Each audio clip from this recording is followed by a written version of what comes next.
All right, today we are pulling back the curtain on what is, no joke, one of the most powerful control screens in the entire world of business. We're going to deconstruct the master blueprint that literally dictates every single sale in SAP. Let's get into it. So, just think about this for a second. You have a massive global company. They sell everything. They've got urgent rush orders, complicated multi-year contracts, customer returns, and hey, even free promotional samples. How on earth can one single system manage all of that without just descending into total chaos? How does it know the unique rules for every single one of those deals? Well, the answer is right here. It's a little something called the sales document type. You can think of this as the central command center, the master blueprint for a sale. Every single sales process, no matter how wildly different, starts with one of these blueprints, defining its unique personality. And when I say it's the DNA, I really, really mean it. This one screen, this one configuration, it controls the document's number, its business rules, who has to approve it, how it gets shipped out the door, and how it ultimately gets billed. The entire life cycle of a sale, all of it is encoded right here in this one place. So, how do you actually build one of these blueprints? Well, the very first step is giving it a core identity. A name, a number, and a fundamental purpose in life. Every single sale needs a unique tracking number, right? And this blueprint is what decides how it gets one. On the one hand, you can just let the system handle it. That's internal assignment. The system just grabs the next number in line. It's perfect for keeping your day-to-day orders neat and tidy. But on the other hand, you can tell the system, hey, step back, I'll provide the number myself. That's external assignment, and it is absolutely critical for stuff like data migrations, where you have to preserve all those old order numbers from a legacy system. But, giving it a number, that's just the start. Let's move on to what is, and I'm not exaggerating here, the single most important setting on this entire blueprint. It's called the SD document category. Now listen, this is not just some label. This is a hard-coded command that tells the system the deep, fundamental nature of what you're trying to do. You can't make these up, you can only pick one, and the choice you make right here changes absolutely everything that comes after. And these little codes, they translate directly into big business actions. So if you set the category to C, the system knows you're processing a sale. Simple. But set it to H, and it instantly understands, whoa, this is a customer return, and it runs all the accounting and logistics backwards. Choose I, and it knows this is a free of charge delivery, like a sample. So it treats the financials completely differently. This one little letter defines the whole purpose of the transaction. Okay, so once our document knows what it is, we need to design how it behaves out in the real world. This is where we start setting the rules of the game. Let's think about a classic business headache. You do not want customers returning items they never actually bought from you, right? Or maybe trying to return something from a year ago. How do you enforce a rule like that in the system? It's actually pretty simple. You build the rule right into the blueprint. There's a setting called reference mandatory. By just flipping this one switch on your return blueprint, you make it physically impossible for a user to even start a return without first providing the original invoice number. No invoice, no return. Problem solved. And that's just one example. You've got all these other master controls right here. Check credit limit is basically the main power switch for all of credit management. If it's off, no credit check is ever going to happen. You can slap a default block on things like credit memos, which forces a manager to review and approve them.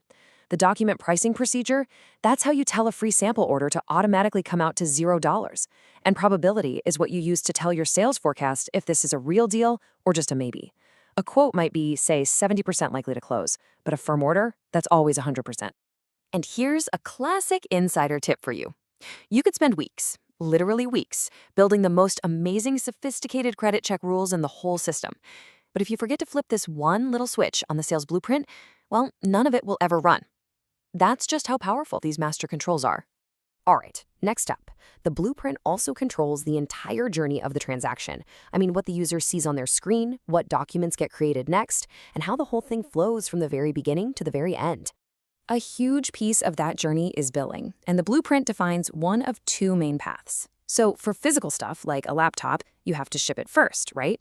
So you choose delivery relevant billing. The invoice gets triggered only after the shipment leaves.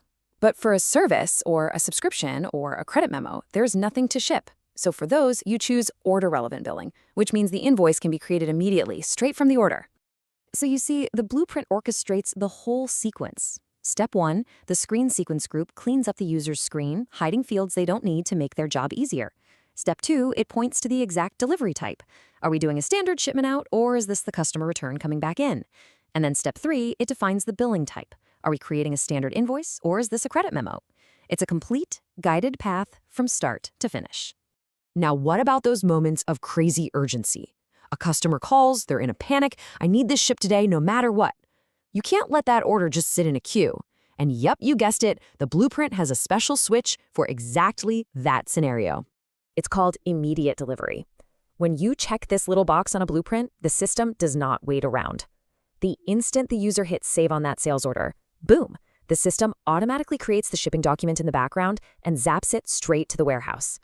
This is the magic behind how rush orders and over-the-counter cash sales actually work. So let's put this all together now. Let's see how changing just a few of these settings on our master Blueprint can create 3 completely different sales processes, each with its own unique personality. Okay, let's watch how these personalities get built. Check out the cash sale and the rush order. Their business goals are similar, ship today. So for both, immediate delivery is a big yes. But their billing is different. The cash sale uses a special type for an instant receipt, while the rush order creates a standard invoice you pay later. Now look over at the free sample. Its goal is totally different, just track the cost. So we turn off immediate delivery, we put a manager's approval block on it, and most importantly, we use a different pricing procedure to make it free, and we use that special document category I to signal this isn't a real sale. And that just illustrates the whole idea so perfectly. It's not about building 3 separate, complicated systems. It's about making a few smart, deliberate choices on one single master template to engineer 3 totally unique business processes. That is the real power of this Blueprint design. So if you're ever in charge of designing one of these, remember the 3 golden rules. Rule number 1, never, ever, ever change the standard SAP blueprints. Always copy them first. Otherwise, a system upgrade could wipe out all your hard work. Rule 2, get these designs right at the very beginning of a project. Trust me, trying to change a Blueprint's core DNA after it's live is an absolute nightmare. And rule 3, use the system as your safety net. If a field is important, don't just tell people to fill it in, make it mandatory in the Blueprint. So what's the bottom line here? This is not just another config screen. Understanding and mastering this one Blueprint, it's like being handed the keys to a company's entire sales engine. It gives you the power to define, to control, and to shape how business actually gets done. Which really just leaves us with one final thought. Now that you've seen all the controls, if you could design any sales process you wanted, for a subscription, for a service, a really complex project, whatever, what key settings would you choose for its Blueprint?